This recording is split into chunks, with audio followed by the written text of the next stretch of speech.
Is Harvey Wasserman, Senior Editor of Free Press Online and Senior Advisor to the Nuclear Information and Resource Election Voices of the Disenfranchised. And he will be appearing at a book signing this evening for that book. And so, without further ado, we'll get underway, and Michael is going to lead us off. Hi, good afternoon. I feel like I should change seats with Harvey just so that he's no longer on the far right of the table. Conspiracy. It's a plot, usually with nefarious and sometimes treasonous ends in mind. A conspiracy theory, of course, is a belief that such a plot exists. Both conspiracies and conspiracy theories seem always to be with us. They're the common cold, I think, of political culture, and indeed, perhaps, all culture. Almost from the dawn of human history, conspiracies and conspiracy theories have existed side by happy side. And I think one of the things that makes conspiracy theories so appealing is that there actually are conspiracies from time to time, though not nearly as many as there are conspiracy theories. The United States has proven to be a fertile ground for conspiracy and for conspiracy theorists. Americans, like other peoples, are not immune from the allures of conspiracy and conspiracy theories. And conspiracy theories, let's face it, are in our bones. They're woven into our history. Just a brief run-through will, I think, make the point. Conspiracy theories were present at the creation of the United States. Indeed, they were present at the early stages of European conquest and settlement of North America. The Puritans, for example, saw a papist conspiracy in the pomp and circumstance of the Anglican Church, a conspiracy to undermine the Protestant Reformation, a conspiracy to reinstate, perhaps even, the papacy. At least part of the reason for coming to the New World was to escape such an imagined conspiracy. In colonial times, of course, conspiracies lay all over the colonies, the most famous being, of course, the alleged outbreak of witchcraft in Salem in 1692, I think. Yes, 63? We'll talk about that later. The American Revolution owes at least a part of its origins to a belief in a conspiracy of British ministers to enslave the colonies. In the early days of the Republic, fear of a conspiracy of bankers, the so-called money power, fear that they were controlling the currency for their own profit and their own profit only. And this, of course, led to the fall of the Second Bank of the United States in 1832. Certainly slavery produced its share of conspiracy theories. There was, of course, the slave power conspiracy theory. That is the idea that planters in the South sought to extend slavery into the new territories and create, by and large, an undeniable slave-holding state majority. Eventually, the fear of the slave power, the planters, led to the creation, at least in part, of the Republican Party. The flip side of that coin, of course, is the slave revolt set of conspiracies. Gabriel's revolt in the 18th century, Denmark Vesey's revolt in 1822, his effort to take over the whole city of Charleston. And Nat Turner's famous revolt in 1831. All of these spoke very powerfully to fears of Americans at the time, as they did back in the 1690s, over witchcraft, or even back further still to the early settlement. In the 20th century, conspiracy theories seem to multiply. World Wars I and II, at least American entry into them, have been explained by some, at least, through conspiracy theories. It was, some say, bankers and munitions makers who brought the United States into the First World War. And of course, it was FDR and his nefarious dealings at Pearl Harbor, knowing, some say, beforehand that the Japanese were going to attack, but doing nothing in order that the Japanese would attack, so that the United States could be brought into the war and powerful isolationist sentiment at home utterly scuttled. The Cold War owes some of its origins to conspiracy and conspiracy theories. Subversion is the key here, and particularly focused on the atomic bomb and on the so-called loss of China. More than a few contemporary commentators and later historians argued that the Russian development of the bomb was the result of a conspiracy, a spy conspiracy, and the loss of China was exactly that, a loss. China didn't fall of its own weight, it was lost. There was a subversive conspiracy within the State Department of the United States to let Chiang Kai-shek and the nationalist regime fall. Even today, conspiracy theories multiply. You'll hear one or two of them, I wager, before this panel is over. But if you look at 9/11, more than a few conspiracy theories were floated about. The day that 9/11 occurred, I actually held class about 2 or 3 hours after the event. And my students, many of them, firmly believed that this was the result of a conspiracy. With very little evidence at hand, they thought the conspirators included, among others, George Bush and his circle, that Bush had done this to focus his administration and to give him a free hand in Iraq. Other students felt it was the Israelis, the Mossad, who had planned this. And still others argued that it was Iraq itself that had been behind the plot. And of course, when we get to the Iraq War, well, I need not tell you what the conspiracy theories are there. They multiply day by day. And it's not just wars or acts of war. There are other conspiracies and conspiracy theories that have animated American history. Red Scares after World War I and World War II, the Kennedy assassination, Watergate itself. So why are conspiracy theories a waste of time? After all, conspiracies do happen, and incumbent upon us to investigate the potential for conspiracies. Well, I don't think conspiracy theories, just the theories alone, are a waste of time. In fact, for historians, they're a gold mine. Really, every time I hear another conspiracy theory, I think here is the grist for 1,000 dissertations. My graduate students will be busy for generations. They also provide we historians with ongoing debates. We endlessly debate these conspiracy theories. Here, believe it or not, at the Conference on World Affairs last year, Sanho and I were on a panel on Pearl Harbor.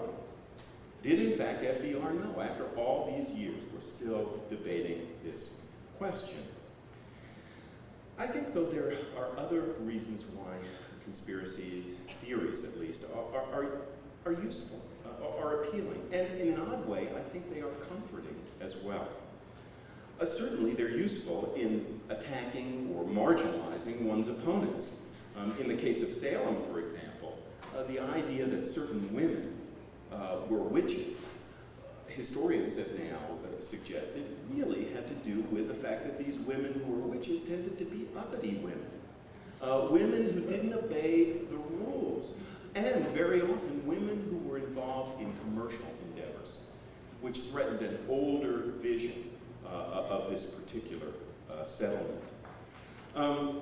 They're also useful, I think, perhaps even more useful, in telling us about the societies and the historical moments that produced them. So, for example, the idea of a conspiracy of British ministers to enslave the colonies came at just the right moment, in a way.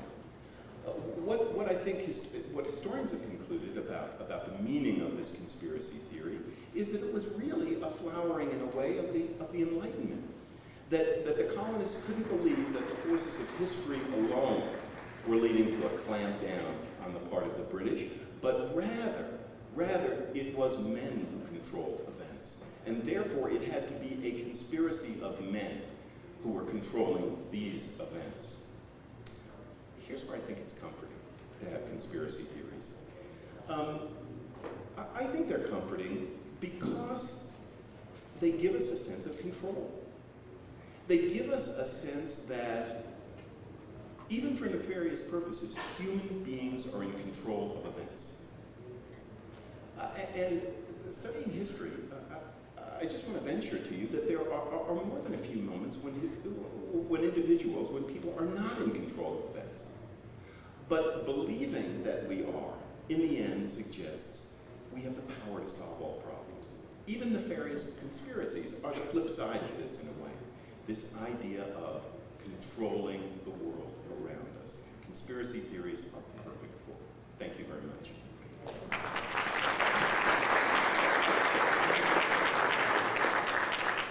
Thank you, Michael. Next, Chip Berlet.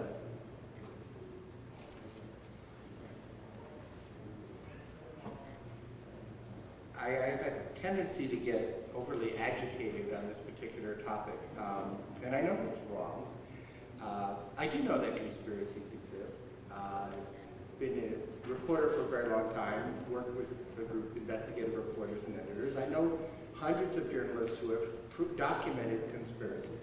So I certainly agree that conspiracies exist, and it's perfectly legitimate to debate them. But I do think that often there is a waste of time involved in chasing conspiracies for which there is not enough evidence to ever resolve the question. So I'm going to draw a distinction between the intellectual endeavor of suggesting the possibility of a conspiracy and what I would call conspiracism, which is the insistence that with a handful of unrelated pieces of evidence, you can then assert that you have proven X, Y, or Z. If people say that God told them that George Bush was behind 9/11, all I can say is, well, I understand that that's your view, and there's really not a lot I can do to debate that, given the source of your information. If people tell me that there were jet aircraft ready to fly out of Andrews Air Force Base on 9/11, I know that I can document through public records and interviews that while there were many jet aircraft at Andrews, there was no one sitting in a ready room that day ready to fly a jet aircraft, and that the assignment for that day was somewhere else, which is very typical in the Air Force. Now, is it legitimate to suggest that only an idiot would not have had ready to launch aircraft at Andrews, given the state of world tension? I completely agree that that is a suspicious circumstance. I'd like the government to explain why there were not jet aircraft ready to fly out of Andrews, which is like a few miles away from Washington. I'd like to know answers to a lot of questions that I think there is a government conspiracy to not discuss, which involves a cover-up over all of the things that went wrong that day, and the failure of our government to write a report about 9/11 that is credible to anyone who has bothered to read even parts of it. A group of sociologists across the political spectrum has just published a devastating critique of the report based on the sociology of disaster. There are sociologists who study disaster management. They read the report and said, this is a piece of garbage. So there is a lot wrong with what the government is telling us about all these things. But to make assertions that are based on sketchy facts, and then to draw a line, and then make another set of assertions using that as a baseline, and then draw a line, and make another set of assertions, this pyramiding, it is a geometric progression of unlikelihood up each level. Each level that you are getting, basing a supposition on a supposition on a supposition, it becomes less and less likely that your guess of the actual event bears any resemblance to reality. Now, why do I say this is a waste of time? Because if you're trying to convince people there's something wrong with the way the government works in the United States, if you have a radical left analysis about structures and systems and institutions of power, if you spend all your time trying to prove conspiracies, which may or may not exist, you will never get down to the hard business of actually trying to get people to understand how power is exercised in the United States. What are the roots of economic oppression? What are the roots of gender or racial oppression? What is the basis of calling this a democracy when the consent is not informed consent, but manipulated consent? So my argument is, as absolutely fascinating as many conspiracies are, it does not, in fact, address how power is actually exercised in the United States. There's a guy named Mark Fenster who wrote a very good book about conspiracy theories, where he said, look, people who conjecture about conspiracy theories are trying to unravel systems of power, and I think that's entirely true. But if, in fact, systems of power are a handful of individuals someplace plotting against us, then the solution is to find them and lynch them.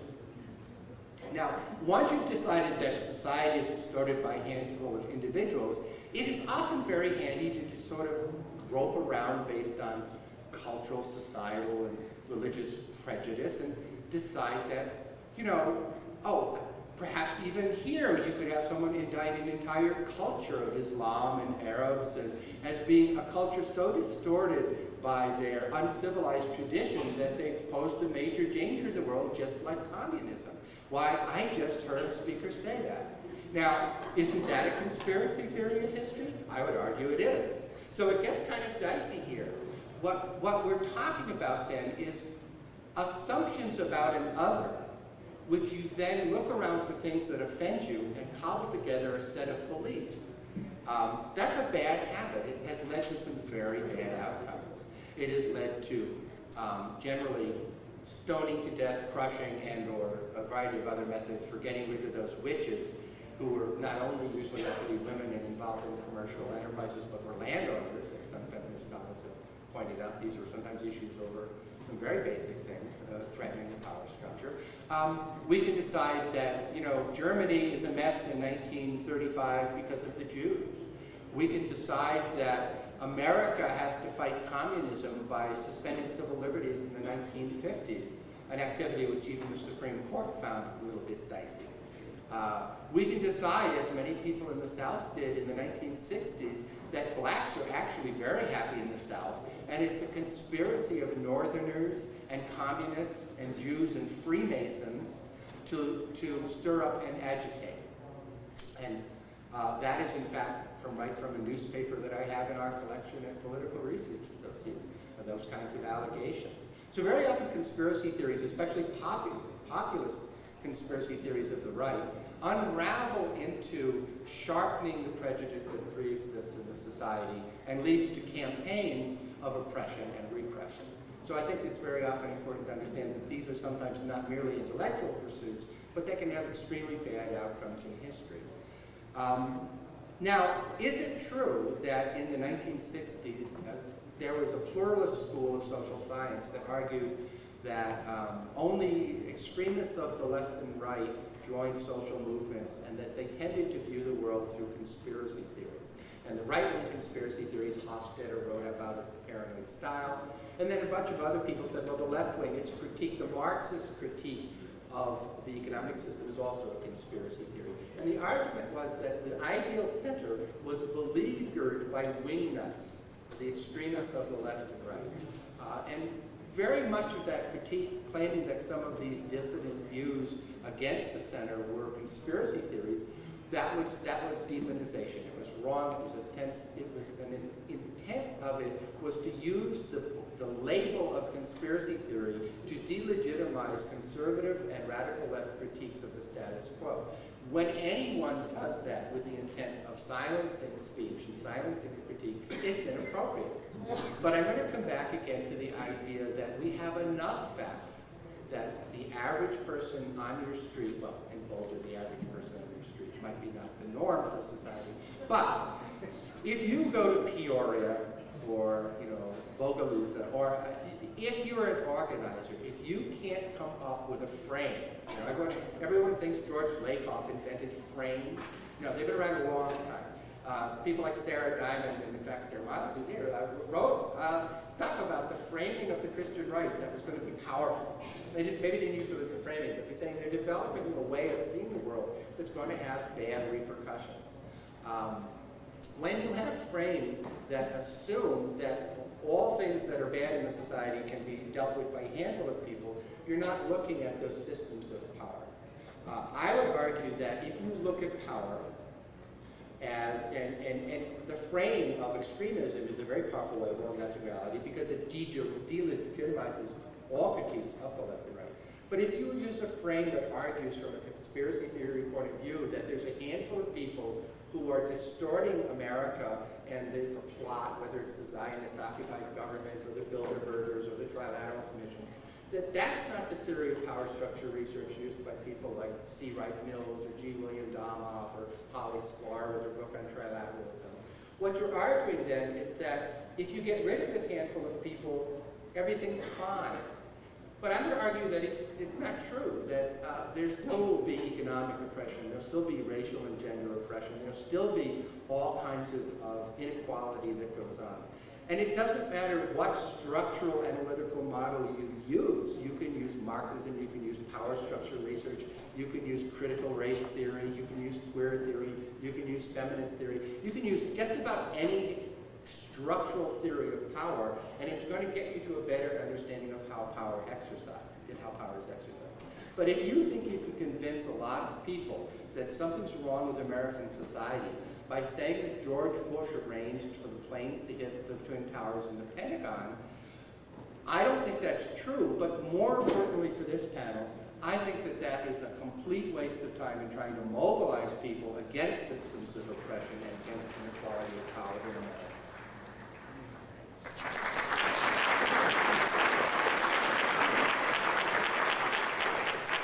Thank you, Chip. Next, Sanho Tree. Well, before working in the field of drug policy, which is what I do now, I was associate editor of Covert Action Quarterly magazine. And, you know, we published a lot of investigative journalism, and I would review manuscripts on a weekly basis that were sent in, some by, people we've worked with in the past, and others that were unsolicited manuscripts. And my job was to read through them and separate the wheat from the chaff. One pile was investigative journalism, and the other pile was what I call the Humpty Dumpty pile. Humpty Dumpty was pushed, right? It's true, I read it on the internet. In doing this over and over and over again, there are some things that stand out. And, you begin to get a sixth sense for what might be conspiracy theory and what might be investigative journalism. Don't get me wrong, I mean, there are plenty of real conspiracies out there. But once you can document these things, they're no longer conspiracy theories, they're conspiracy fact. And a conspiracy theory is something that you can neither prove nor disprove. And as such, it has almost no political utility, right? What do you do about it? Suppose Humpty Dumpty was pushed. How is that going to make any social change? Do you go to a member of Congress and say, well, it's entirely reasonable to assume that he was pushed, given all the circumstantial evidence, but I want you to hold hearings on this. I can't prove it, but I need you to stake your professional career and your good reputation to hold hearings on this issue. That's not going to happen. Neither can you go to a journalist and say, I want you to cover this story. I can't prove it, but everything fits the theory, right? So why don't you write about it and stake the reputation of your newspaper and your own professional reputation on this? And so these stories aren't going to go anywhere. And I think the best thing to do for people who really are into conspiracy theory is to keep it to yourself. But to document it, to prove it, right? If you don't have the smoking gun, go and get it. But don't release it prematurely, because then it poisons the well for everyone that comes after you. And maybe there really is a conspiracy out there around the particular subject you're interested in. I have some experience with one of them, the CIA Contra cocaine controversy back in 1996 when Gary Webb published his expose in the San Jose Mercury News. And there is a lot of truth, and I think Gary Webb was a careful investigative journalist. And he documented this stuff. His methodology was transparent, his results were reproducible, and it was open to critique. And I had some small disagreements with him, but I think overall he did a very good job. But what happened was that there were people who had never even read his work, who then ran wild with it. Or read his work and deliberately distorted the story anyway, and cooked up grand conspiracies. So there was no longer about the CIA turning a blind eye, working with drug traffickers during the Contra War to overthrow a government that the U.S. Congress would not fund this effort. So they were out to raise money, pure and simple, to overthrow the government of Nicaragua. They were not out to chemically enslave African Americans in South Central Los Angeles. But that's what the theory became. And there were people who told me to my face that and I did a lot of work in South Central at the time, that not a single pill, not a single rock, not a single joint gets sold in South Central without the CIA's express permission. And I had to break it to these people, the folks in Langley not only don't know where South Central is, they frankly don't care. But what happened was that this became the dominant view. If you mention the CIA and drugs, people thought, okay, you're one of those people. And it made the whole story radioactive. And now people can't talk about the story in a respectable company without being labeled one of these Mike Rupert conspiracy theories. Mike Rupert is one of the bigger conspiracy theorists out there, and in my opinion, one of the more insidious ones. And so it has little political utility. So I really have a loathing for conspiracy theory because reality is so much more interesting. There are plenty of good investigative journalists out there who have taken the time to document their stuff, and it's a real discredit to associate conspiracy theories with their careful work. There's also a danger of people using conspiracy theories for rather sinister purposes, perhaps.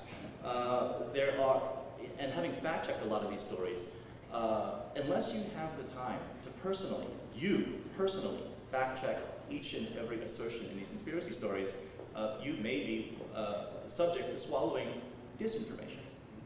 There is intentionally placed false information out there in the conspiracy world, put out by Lyndon LaRouche or LaRouche's organization, other organizations, for their own political ends. In a typical conspiracy story, 70% of what they say is probably quite true. Yeah, you can verify these things yourself, and 20% might be pure speculation, and 5 or 10% might be intentional disinformation. But what a really good conspiracy writer will do is fuse all of that together using very suggestive rhetoric, using a passive voice. It is believed that such and such and such, or it's entirely reasonable to assume such and such. Every time you think, okay, there needs to be a smoking gun here. This is where the magic footnote comes in. It's missing. That's where the rhetoric comes in. And the better ones do it very skillfully so that it all blends together. The fact, the speculation, and disinformation are all presented as one. And if you don't take the time to fact check each and every assertion, chances are you will end up swallowing things that are not true and sometimes intentionally false. I'll give you some examples. Lyndon LaRouche, this guy Mike Rupert, if you go to this website fromthewilderness.com, are people familiar with what I'm talking about here? Okay. For years, this guy's been putting out conspiracy theories targeted at the progressive community. He doesn't spend a lot of time talking to right-wingers, mostly progressives. And I couldn't figure out for the life of me where he gets his stuff from. Even if I sat at a keyboard full-time all day long, I could not cook up as many conspiracy theories. I mean, not a sparrow falls from the sky without him going to his keyboard and coming to the theory. And for years it drove me nuts. How's he getting all this stuff? And one day I fact-checked one of his articles, and it's a powerful research tool. It's available to all of you. It's called Google Groups. Okay, there's Google, which you all know about. Google Groups archives all the listserv traffic going back to the 1980s or 70s. It's all there. And the beautiful thing about it is you can sort things chronologically. So you can see who first put out these conspiracy theories. Put in those exotic keywords. Where did this first pop up? And lo and behold, a lot of Mike Rupert's things were first published in Executive Intelligence Review, which is the Lyndon LaRouche's magazine. And I did a little further checking, and yes, I found some speeches by Mike Rupert on the internet where he praises the LaRouche organization, their careful scholarly research. These are his words, not mine. And for years, he's been channeling a lot of far right-wing conspiracy theory into progressive audiences without telling people where it's coming from. And some of it was demonstrably false, right? And I don't know whether this guy is a paid agent of LaRouche, whether he's simply a plagiarist of the LaRouche organization, or he's a fellow traveler, or just a useful dupe. I don't know. I don't want to speculate. I'm not a mind reader. But the fact is, you can find conspiracy terms that only exist in LaRouche's publications. You can do a less extensive search. There's some words that just don't pop up anywhere else, and trace them and see how it gets fed into the progressive community. I could offer some speculation, and I will label this speculation as to why some of these groups might be interested in putting this stuff out there. I think a lot of this conspiracy theory is very disempowering, and perhaps meant to be so. That at the end of the day, you end up believing that there's a conspiracy so immense that there's nothing that you as an individual can do about it. And that the only people who have the vision, the foresight, the fortitude, the resources to go up against this global conspiracy of politicians and narco-traffickers and bankers, usually with Jewish last names, and all this massive conspiracy, the only people who can stand up against these people are the Duces, the Führers, the LaRouches. That this is the only way you can battle these forces. And so it's a way of making people feel powerless, but it also feeds into a lot of classical fascist and neo-fascist ploys. Substitute the villain of your choice. if only it weren't for this particular group, things would be great. If it only weren't for the Jews, if only it weren't for the narco-traffickers, if only it weren't for, this or that group, everything would be fine. And we see how that's played out over and over again in history. And so, when I was younger, and the only sources of information I had were my two parents, I really did believe that, presents appear under the tree on December 25th because of Santa Claus. But as I learned to diversify my sources of information, my analysis became a little bit sharper, and I began to, and there was a conspiracy. My parents were conspiring to dupe me. But maybe that's a lesson for all of us. We all saw the light at one point or another about this whole Santa conspiracy. Thank you.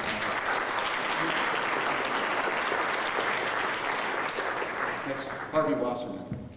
Thank you. Well, there's conspiracy theories and there's conspiracy theories. And some of them are true and some of them aren't. That's the reality. We've had some conspiracy theories in U.S. history that have turned out to be true. For example, there were those in the 1890s who believed that the sinking of the battleship Maine in Havana Harbor was a setup. And when the Maine blew up and 250 Americans or so were killed, we went to war and we conquered Puerto Rico and Cuba and the Philippines, and there was a very large anti-imperial movement, and they questioned whether Spain had in fact blown up the Maine, right?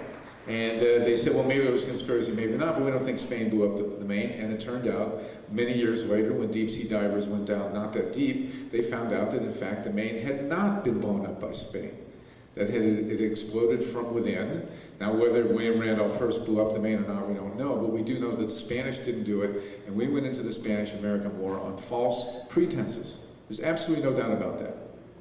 And then there's the Lusitania. 1915, the Lusitania was a ship, it was a British ship, I believe, yeah, traveling from New York to London, and there were almost 2,000 passengers on board, I believe, and a German ship, a German U-boat, surfaced and sank the Lusitania, claiming that the Lusitania was carrying weapons to Britain in violation of international law. And Woodrow Wilson screamed and yelled at the Huns in Germany and waged a tremendous racist campaign and said that this was a terrible thing. And we went to war finally in 1917. The Lusitania was a major part of the campaign against the Germans, claiming they had sunk it illegally. We wound up in World War I, which I believe we had no business being in, which had terrible impact on American politics. And lo and behold, 70 years later, deep-sea divers went down and examined the Lusitania, and guess what was on board the Lusitania? Tremendous quantities of weapons. The Germans were within their rights. They killed over 1,000 people. It was a terrible thing, but under international law, they were within their rights to have sunk the Lusitania. I don't believe there's any way in hell that Woodrow Wilson didn't know there were weapons on the Lusitania. Now, we can argue that. That's conspiracy theory here and there, but the fact of the matter is, it was a lie on which we got into World War I. World War II, Pearl Harbor, I'm not going to go into. It's pretty complicated. I don't have a clear vision of it. There are people who do. Korea, even there's some people who wonder whether or not North Korea was attacked by South Korea. That's a whole other ball of wax. The JFK assassination, we had in this room a tremendous panel a number of years ago about who really killed JFK. I have my theories. Martin Luther King, the same deal. But the Gulf of Tonkin, the real upshot of the assassination of John Kennedy, there were many terrible impacts, but the reality is the major decision that was taken that affected all of our lives, I believe more than any other event in modern American history, was the decision Lyndon Johnson made to escalate the war in Vietnam. And there is absolutely no doubt that the decision to escalate the war in Vietnam was based on garbage. The alleged attack in the Gulf of Tonkin either never happened or was completely inconsequential. And actually, those who have seen Fog of War saw Robert McNamara, the Secretary of Defense at the time, say he thought it was a pretty good chance that the Gulf attack, so-called attack in the Gulf of Tonkin, never happened. And this is the most important decision as far as, certainly one of the most important decisions ever made in American history, based on false information, possibly conspiratorially deprived. This important stuff. Then we get to the 1968 election. There were conspiracy theories in the 1968 election that Richard Nixon interfered with the peace process when Lyndon Johnson was desperately trying to get a truce between North and South Vietnam so that he could have a bombing halt that would lead to a apparent road to peace so that Hubert Humphrey could get elected. And there were all these conspiracy theorists who said that Richard Nixon interfered with the peace process and made a deal with the South Vietnamese government at the time to not make peace with the North Vietnamese. It was true. It was absolutely true. The Nixon administration interfered with the South Vietnamese and did have an impact on the peace negotiations leading up to the election of 1968, and very probably was successfully skewed that situation that resulted in the election of Richard Nixon for all that followed. In 1980, we have the Iran hostage situation. Were the hostages, the release of the hostages, was it delayed so that Jimmy Carter would lose the election? It was very clear. All the pollsters said, I remember very clearly, that if Carter got the hostages out of Iran 2 weeks prior to the election, he probably would have been reelected. If it didn't happen, he would lose. It didn't happen, he lost. There are a lot of people who believe that the Reagan team, William Casey, George W. Bush, H.W. Bush, interfered and allowed the hostages or persuaded the Iranians to keep the hostages longer. I don't know if there's definitive proof on that. I don't know what it would mean at this point in time if we found definitive proof. I have my opinions. September 11th, too soon to tell as far as I'm concerned. There's a lot of suspicious stuff. It would be of major impact if certain people were involved. I will tell you one thing, which we know for sure, is that George W. Bush was President of the United States when September 11th happened. And how he can be billed as our savior against terrorism when he allowed the worst terrorist attack to happen in American history, whether he conspired to do it or not, is beyond me. That attack, I know this is hard to believe, but that attack did not occur when Bill Clinton was President of the United States.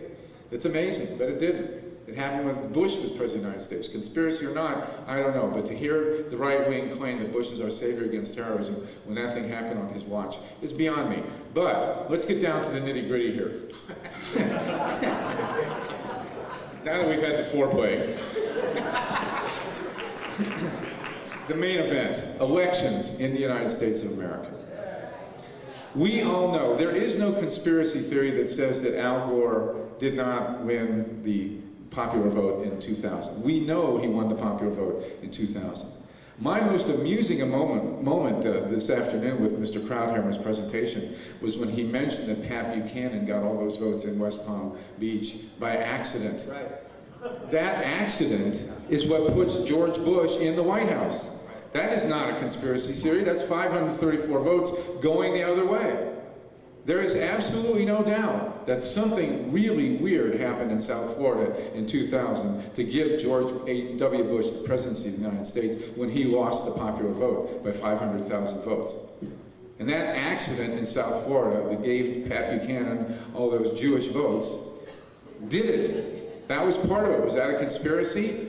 Well, I'll tell you, I've been studying that election for 4 years, and I happened, by an accident of history, actually it was a conspiracy on the part of my parents, to live in Columbus, Ohio. And I will tell you, without hesitation, that the election of 2004 was stolen in my neighborhood. I saw it happen. It was done in precincts within a mile of my house. In fact, there was a conspiracy to deny me my vote. And I live in a white liberal suburb. And I went downtown and filed for my absentee ballot. And 3 days later, I got a notice from the Board of Elections saying that I had filed with my wrong address and I was not going to be getting an absentee ballot. But it came to the right address. And I called him. It took me 4 phone calls to find. And it's the threat and notifying I'm a journalist for whatever that was worth. But my wife, I registered as a Democrat because I wanted to vote in the primary. My wife was registered as an independent. We signed our forms together, and she didn't get any such notice. Now, that's a small little deal there, but I've spent the last, well, my buddy and I, who's Bob Fitrakis, is a great investigative reporter, we wrote a piece before the election, a week before the election, 2004, listing 12 different ways that the election in Ohio was being messed with. Now let's talk about this for a minute. We have had 2 consecutive elections in the United States of America, just to divert slightly. We have 2 consecutive elections in the United States of America where the presidency of this country has been decided in states where the Secretary of State, who administers the election, is serving simultaneously as the chairperson of the elect Bush-Cheney campaign. Let me repeat that for a minute. In Florida, in 2000, the Secretary of State was named Katherine Harris. She was a Republican. She was simultaneously serving as the chairperson of the campaign to elect George W. Bush as president. Is there something wrong with this picture? In 2004, J. Kenneth Blackwell, and I have met this guy, J. Kenneth Blackwell was Secretary of State of the state of Ohio. He was simultaneously serving as chairperson of the Bush-Cheney campaign. Twice this has happened. Now, I can list you literally 40 different ways that the vote in Ohio was messed with in 2004, ranging from depriving inner city precincts of voting machines to, this is my favorite, there were people in northern Ohio who were going in on the touchscreen machines and they were pushing carry and it was lighting up Bush. I swear, this happened time. We have dozens of sworn under oath testimonies that this was happening. The election workers were coming in there saying, "Oh yeah, that's been happening all day." Well, just push it a couple more times, it'll come up carry. I mean, come on, people. The bottom line is that and I will say also that it's not just 2000 and 2004. There was very, very suspicious evidence. You're conspiring against me. You want to give me one more minute? Okay. In 2002. In Georgia, Max Cleland was 7 points ahead going down to election day in the polls and lost that election. And as did the governor, the Democratic gubernatorial candidate of Georgia. I believe that there are two tiers here going on. First of all, the electronic voting machines, many of you have heard about it. We've been seeing it for 4 years. It is definitely true. There is something fishy about electronic voting machines. We should never, ever, ever have another election in which there is no paper trail on an electronic voting machine. Cannot happen. Secondly, there are all sorts of different problems that we can discuss from depriving precincts of voting machines to harassing black voters. We had Jim Crow in Ohio again in 2004 to stuff I couldn't make up. But the bottom line is that I'm done. The bottom line is this is a conspiracy theory that must be followed up on. We cannot have more elections like this in the United States of America and claim to be a democracy, whether they're conspiracies or not. Thank you very much.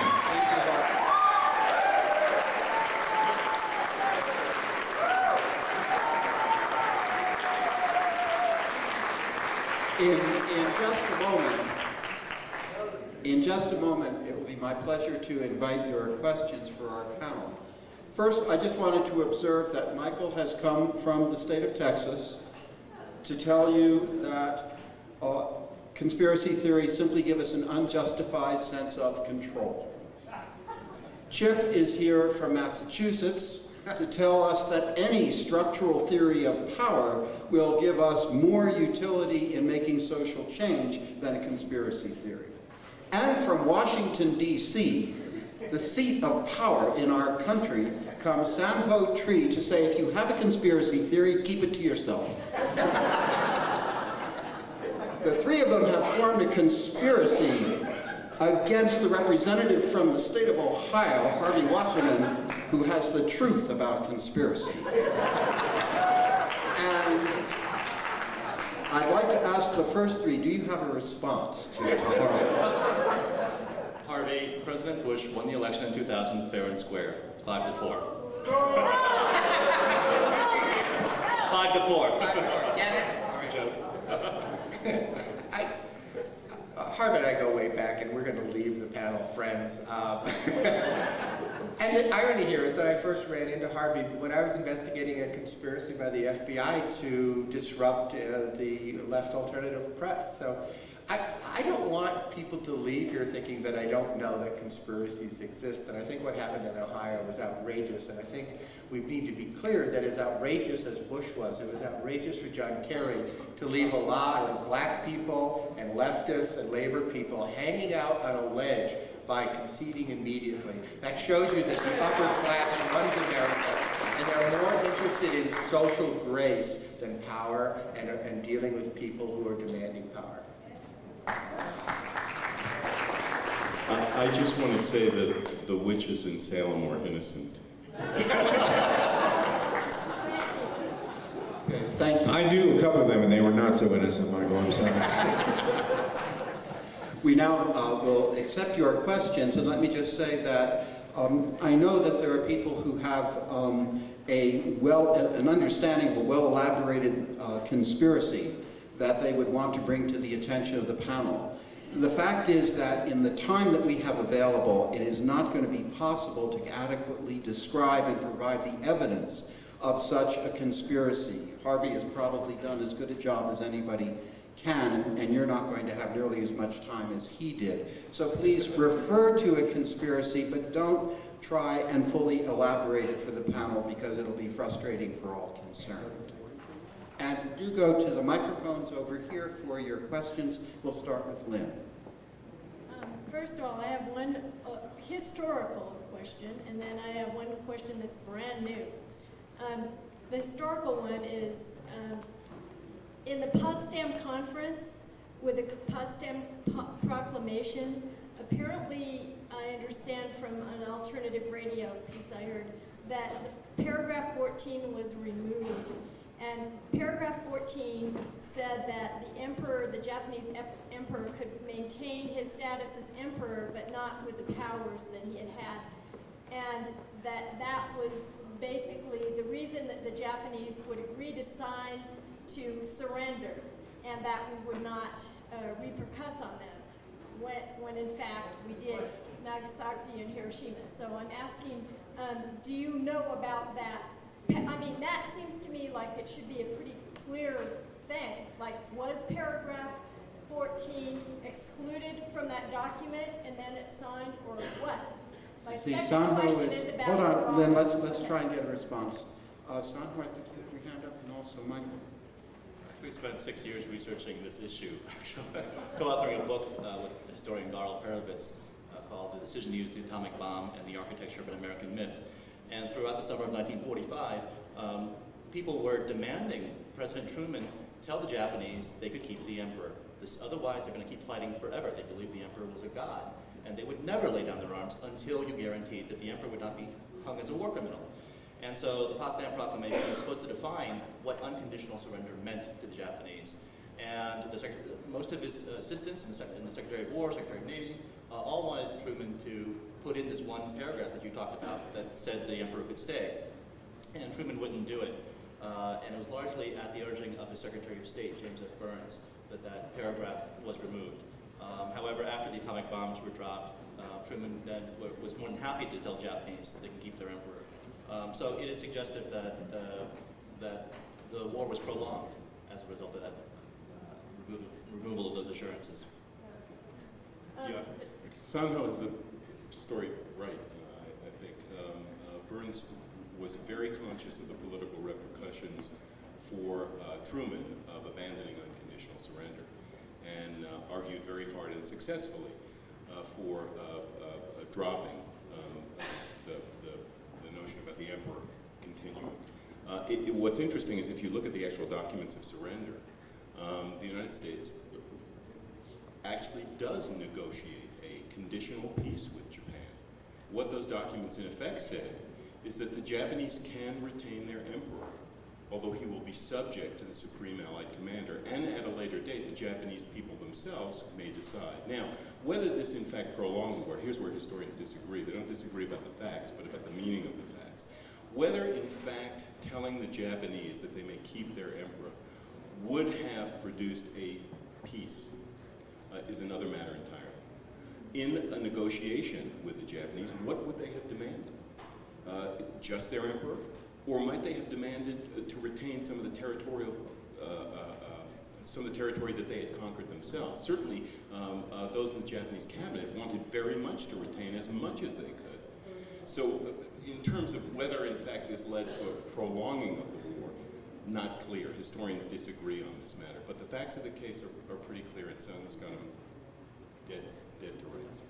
Thanks for your question. I want to give as many people as possible a chance to ask a question, and so I'm going to move on, and if there's time later, I'll ask you for your second question. No, really, I want to give as many people as possible a chance, so let's move over here. I love my conspiracy theories. 5 years ago, I heard Mr. Wasserman describe how Enron had manipulated the energy market to triple the prices, and it turned out to be exactly right. They taped themselves doing it. Funny how often people do tape themselves, but failing the taping of themselves, I would be willing to trade all of my dear conspiracy theories and let them go if the rest of the nation would drop the worst, deadliest conspiracy theory, which is that the world is full of terrible, terribly terrifying terrorists all conspiring together to come and get you. I'll drop mine if they'll drop theirs. My question is, failing that they tape themselves and that the tapes become public, how can we prosecute these guys? I think it might be able to be done on a conflict of interest basis. Would you please comment on that? Thank you. Oh, for instance, the people who manage to fan any small conflict into an open war and then finance and sell weapons to both sides. Well, it's astounding to me that Martha Stewart went to jail and Kenneth Oye is still not in jail. I mean, you know, is there a difference between Democratic women and Republican men in terms of how they're handled by the justice system? You know, the guys from Enron and the guys from Halliburton should be in prison. There's no doubt about it. That's no conspiracy theory. That's just big business, you know. And some would say it's good business, but that's what they're doing. There's no doubt. I mean, tremendous conflicts of interest that go unprosecuted in this country. I'm a paranoid, radical, left-wing conspiracy theorist, and that saves people having to label me. Welcome. I've had some interesting correspondence with Professor Noam Chomsky of MIT, and I told him that it would be interesting to look at the picture on page 313 of the official 9/11 Commission report. And he writes me back, I haven't looked at the report, and I wouldn't be, what I said was, the hole in the Pentagon is not big enough for an airliner. And he writes back and says, I wouldn't be able to judge that from the picture. My question of you is, should linguistics professors look at pictures?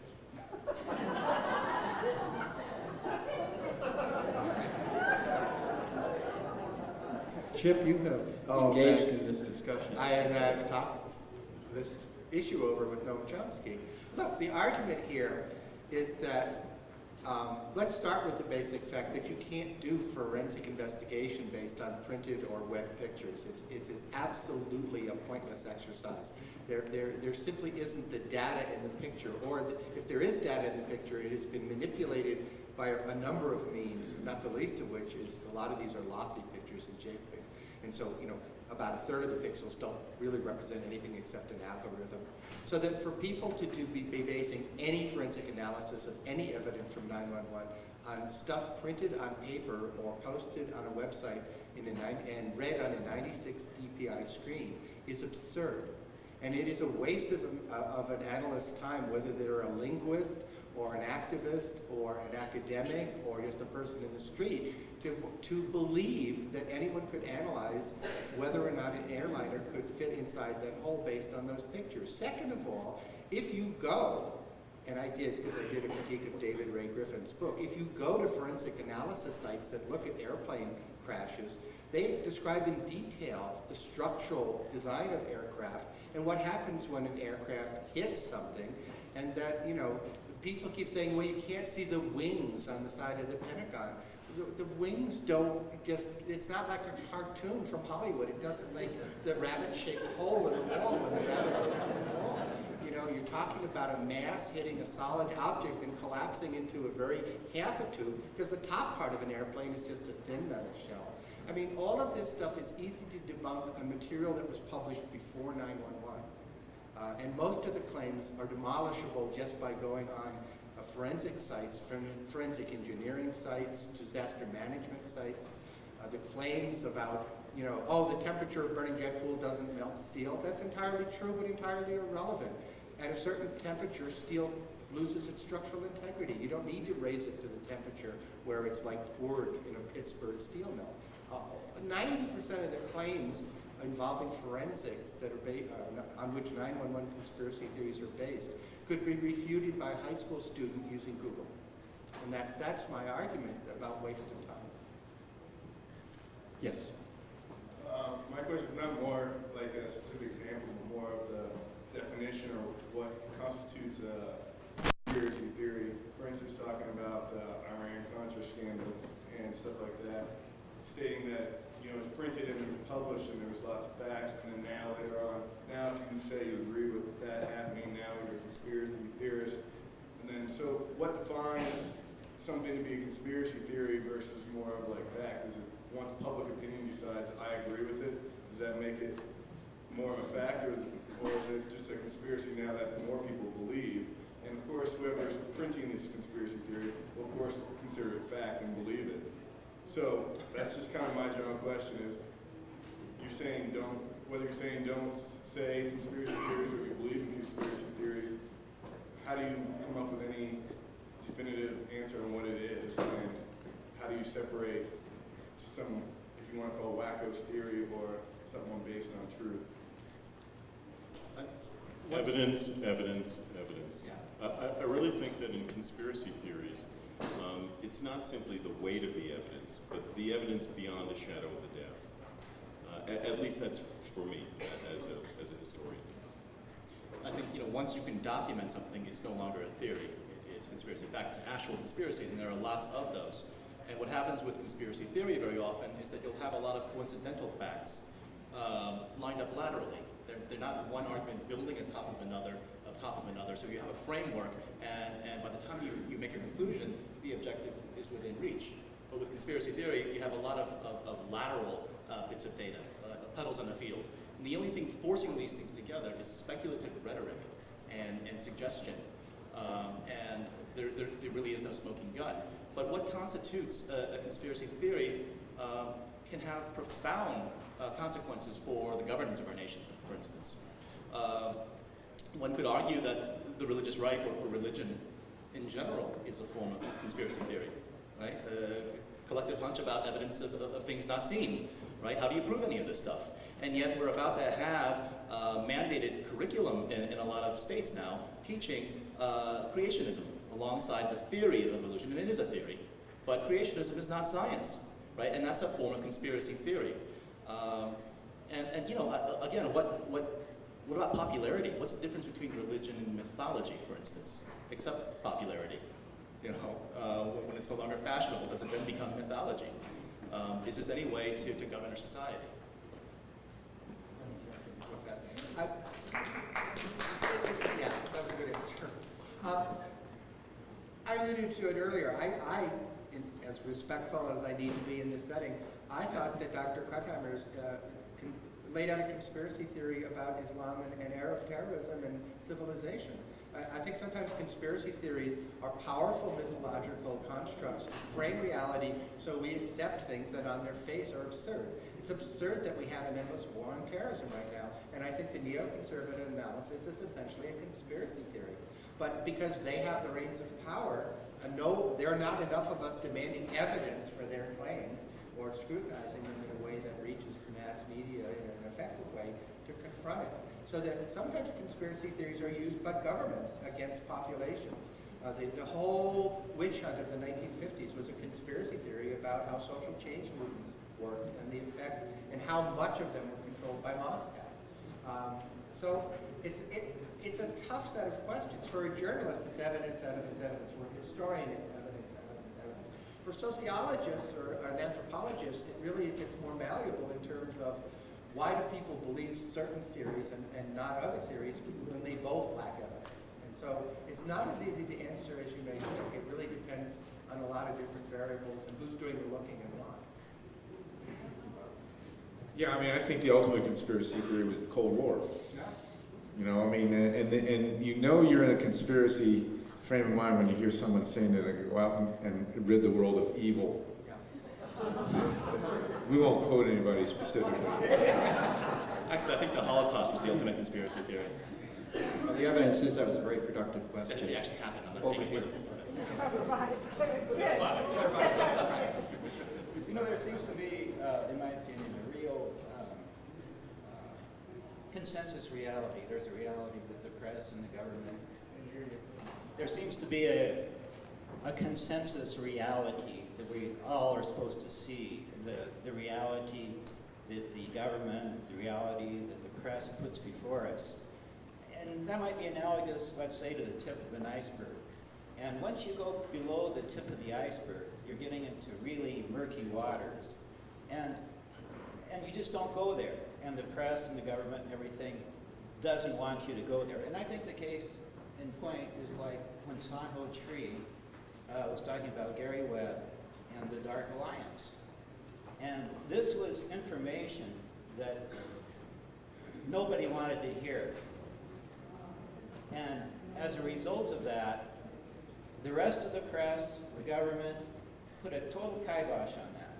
And I just want to hear Sanho Tree's analysis of what happened to Gary Webb.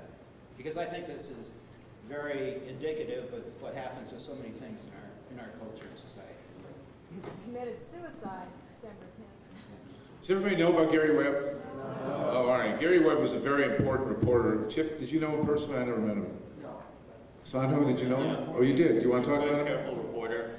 He's the one who wrote the expose in the San Jose Mercury News in 1996, talking about how the CIA worked with drug traffickers, knowingly turned a blind eye to working with drug traffickers, allowed the Contras, our mercenary army in Nicaragua, which was trying to overthrow the Sandinista government, allowed them to work with drug traffickers in order to finance their insurgency.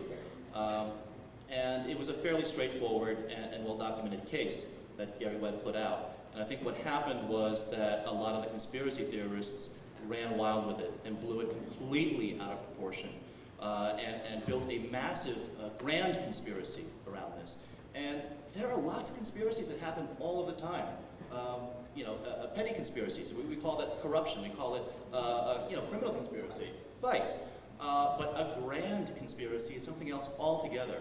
And those are few and far between, in my opinion.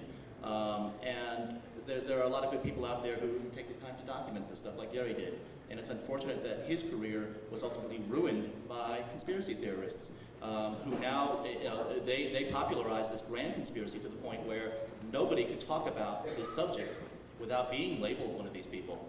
And that's not in any way to excuse what the rest of the media did to Gary Webb. The LA Times, the New York Times, the Washington Post, it was absolutely despicable how they piled up on him and set up more strongmen, enough strongmen to create an army. But nonetheless, I think Gary's career was ultimately ruined by people like Mike Rupert. Yes. Well, I wanted to thank each of you. I really appreciated what each of you had to say, and I saw a unison, or felt a unison, that maybe you didn't always experience, but I felt was there. And I particularly like the point that when we look at evidence that's more lateral, it's not building, that we're diverting our attention and we're creating enemies and demonizing things that keep us from getting to the source of power structures and how things are in place. What I would like to know is what you think the role of the internet is in kind of putting a lot of this out there and its effect on our young people. Because my experience is some of the websites that you talk about are more sophisticated layers of information gathering than where they go. And they stop at some of the first things that they see out there, and it creates mindsets that I think have implications for I think all I can say is thank God for the internet, because that's all we got left. And you know, it's important that people have to learn, and kids, you know, and all that stuff. It's difficult, but people have to learn to discern what they pick up off the internet. But the fact of the matter is that the internet is the only source of information distribution that's left that's not corporate controlled in this country.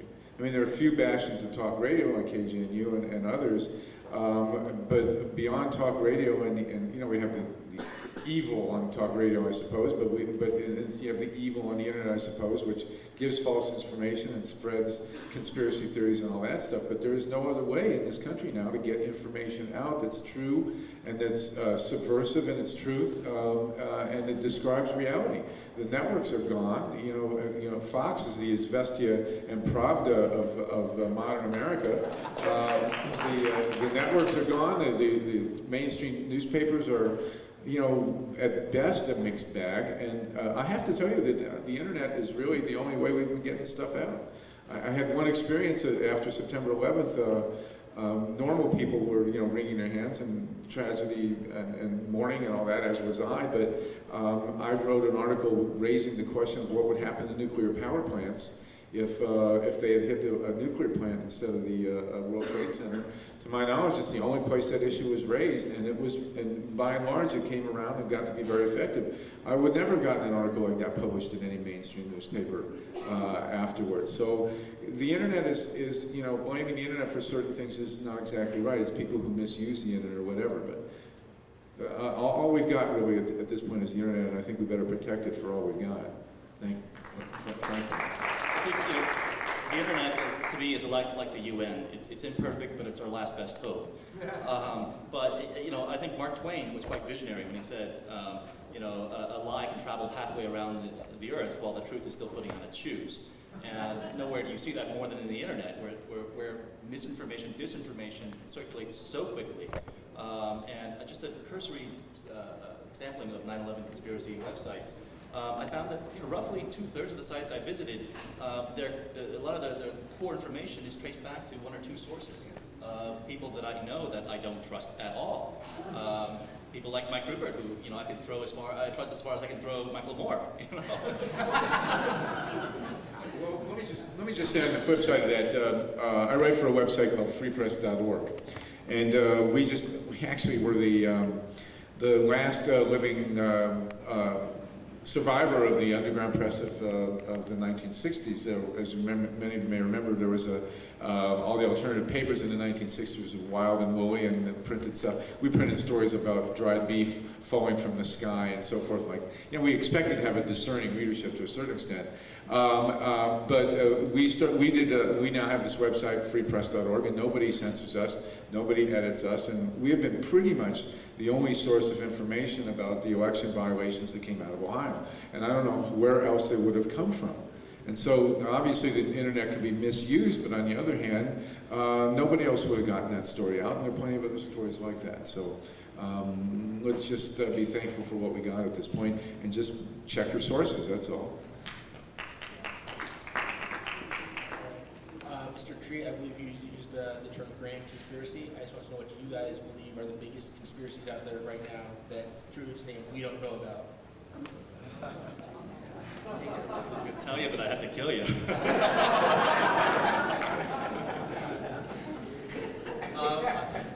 Offhand, I can't really say. I know I have a lot of friends who are investigative journalists, and they're working on stories that one might think to be conspiracy theory, but they're keeping it to themselves until that point, which they can prove this, when other people can verify their research and reproduce their results. Then they'll go public with it, and then it's no longer conspiracy theory. Right. It's important to understand that even coming out of the underground press like I do, like with Harvey, I mean, fact-checking is important, and that every journalist, whether they're mainstream or alternative, pursues conspiracy theories constantly. And a good portion of the time, they track them, they interview people, they collect documents, they collect data, and at the end of the day, there's no story there. In the old days, we would throw it away or put it in a file. Today, people put it on the internet and say, can you disprove this? And there's a logical issue there. If you come up with a bunch of suppositions and tell someone to disprove it, it's really quite impossible. It's a logical fallacy in a sense. So, you know, yeah, as we speak, there are reporters pursuing conspiracy theories that will become next month's headlines. Well, let's give you one for example. How about this conspiracy theory that Saddam Hussein had weapons of mass destruction? I mean, let's face it. You know, you had the President of the United States, you had the Secretary of State of the United States going in front of the United Nations with you know, I have in my hand the names of 57 communists or whatever, and these guys come out and they say that Saddam Hussein is getting uranium from Africa. He's got weapons of mass destruction. Today we heard he was a year away from an atomic bomb, right? We heard this today, didn't we? From a psychologist. And it was garbage. And we just had Maureen Dowd pointing very clearly. She checked the sources, and the guy, the junior executives at the FBI and CIA got the crap beat out of them until they came forward with proof, so-called, of what the big boss wanted to hear. And that conspiracy theory has so far yielded 1,500 dead Americans and 100,000 dead Iraqis and whatever else we want to talk about. So there are conspiracies on both sides of the fence, and people at the top who want to concoct conspiracy theories seem to have an entire apparatus for dispersing them and then changing their rationale for why they went to war. Yeah, I want to get people who have not asked a question before we take people who already have asked one. Well, I think Harvey just kind of answered my question, because I think the government actually is the biggest conspiracy theorist and actually has the apparatus. The press is behind them and they're all a part of it, and we're just a bunch of pawns that they're using. And so, you know, I see your point about getting the evidence and the facts, but our media doesn't bother to do that. They just take whatever the government tells them. So how can we, who can't get this information, like you look at Rocky Flats here and you look at the reports, things are blacked out. You can't find out the information. So us who don't have the power, who are trying to find these things out and get the evidence, are often blocked. And now we have fake reporters, PR people, getting on TV and saying they're reporters now. Our government has gained more power probably than any government in suppressing our speech. So doesn't that make sense that there's even more conspiracy theories coming out right now in a reaction to that? Because we can't find out even the truth. We have to start making things up because there's no truth-telling going on. Well, we have a first-hand witness to that. One of the things I worked on early on was the theory that radiation from nuclear testing harmed people in Nevada, Utah, Colorado, Montana. And this was viewed as conspiracy theory, and it actually was viewed as being a communist conspiracy theory and very unpatriotic to raise this issue. This was in the 1950s.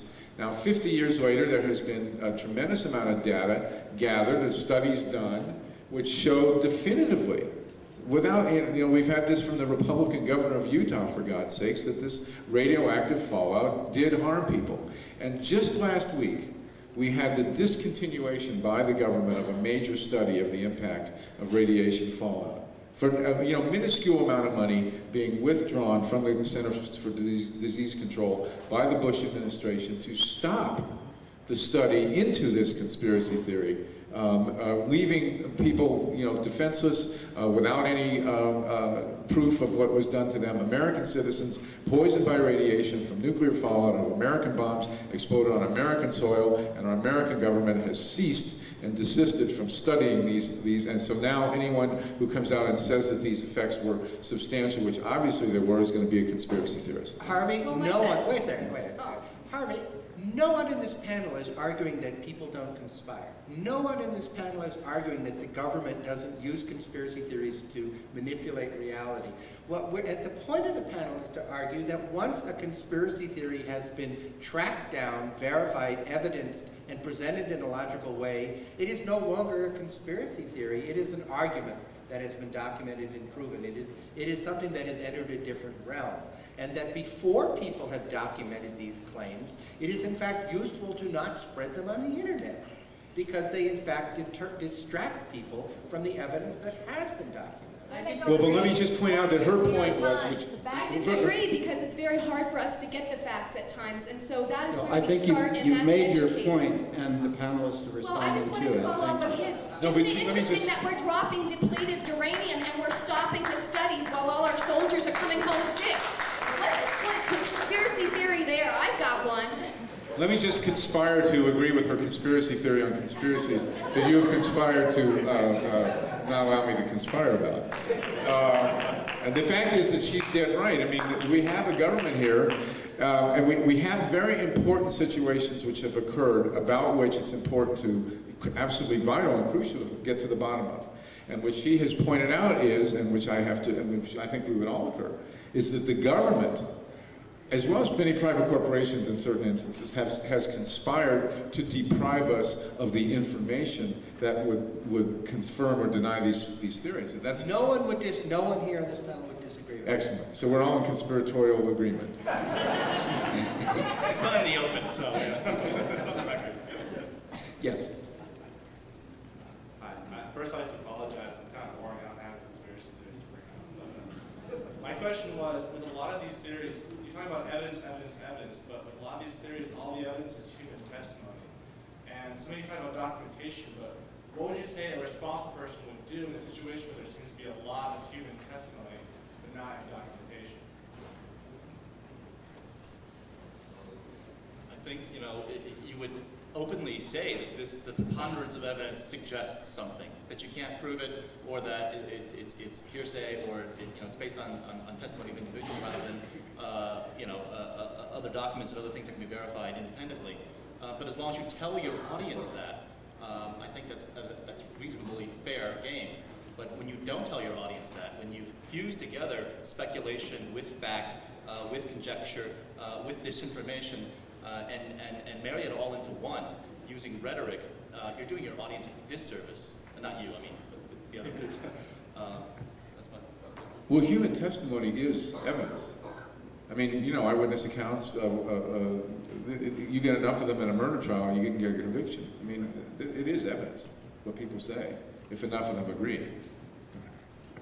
It seems to me one of the things that we have operating for us in the world of scholarship is that we must verify and footnote. That is to say, we must tell people where exactly we got the information from, so they can go and check. This is one of the great dangers of the internet. How many internet articles are footnoted? How many? I mean, if you're not Sanho 3, and you don't know exactly where to go, or you haven't read 4 million of these, and so the language begins to resonate for you, and you know where this person is getting, there's no way you can tell. My feeling is, if someone's not telling you where they got the information, then distrust any conclusions they make. Time for one more question. I just wanted to address the assertion that there are very few grand conspiracies going on, which I agree with perhaps at any one point in time, but my question was, can a conspiracy not be embedded structurally so that it becomes a part of the structure of society? And if it can, how exactly are we preserving wealth and power so effectively? Could you give us a specific example? Religion, politics, Democrats, Republicans. No, a specific example. A specific example. A specific example. How could this be done structurally, you're saying? Yeah. How do you build in conspiracies and conspiracy theories in a way that no one knows that they're I mean, I'd like to see how this works out on the ground, as opposed to abstract notions. Specifically to politics. Somebody said maybe there's a way that we can trick the people into thinking that they're voting for their candidate when in fact we're only going to present them with 2 candidates. And those 2 candidates are not people who have been sought out actively by the citizens. They have been told this is the best man and this is the best man. They haven't researched that. And that's part of the structure of our society. So you're describing to the point where the people don't know that the people have been taught that they are making a decision. There's no specific person, I don't think that George Bush went out there and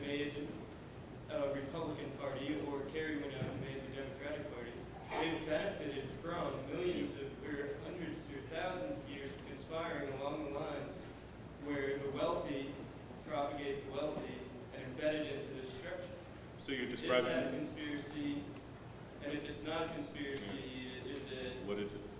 Well, some of us call it late-stage capitalism, but look, you can redo there's a guy named G. William Domhoff, spent his whole life writing books about power structure and how power is exercised. Before him, there was C. Wright Mills. After him, there's been people like Holly Sklar. There are people who talk about how, in fact, people who are wealthy want to stay in power, and people who have power want to, manipulate the system to arrange for them to remain in power. Every single person in that construct, in those systems, is interchangeable. There's not 6 guys drinking bourbon in a Wall Street basement who run everything. Sometimes the Trilateral Commission disagrees with the Bilderbergers, who disagree with the Council on Foreign Relations.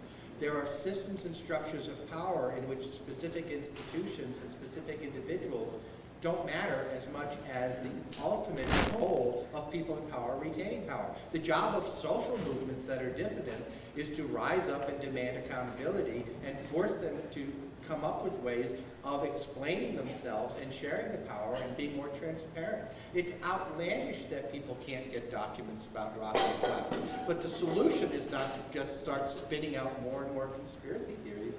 The solution is to understand as power is exercised, and the only way to get that back in balance is for a large group of people to demand it. We get the democracy we demand, nothing more and nothing less.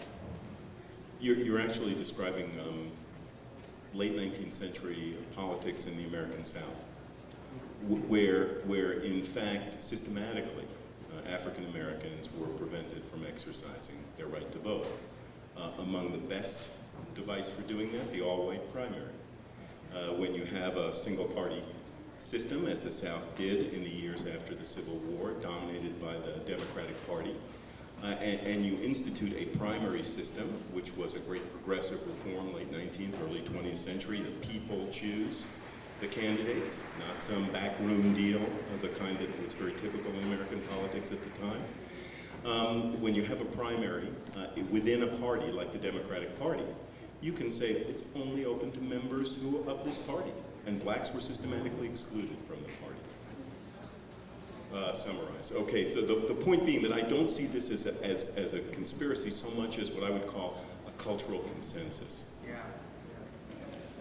You have been a wonderful audience. Your questions have been great, and you really deserve the fantastic panelists that you've heard this afternoon. Harvey Wasserman has some announcements of his book signing tonight, which he will distribute now. If anyone's interested, there's a book signing tonight at the Boulder Bookshop at 7:30, and I have flyers for it if you're interested. Thank you.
So does it work?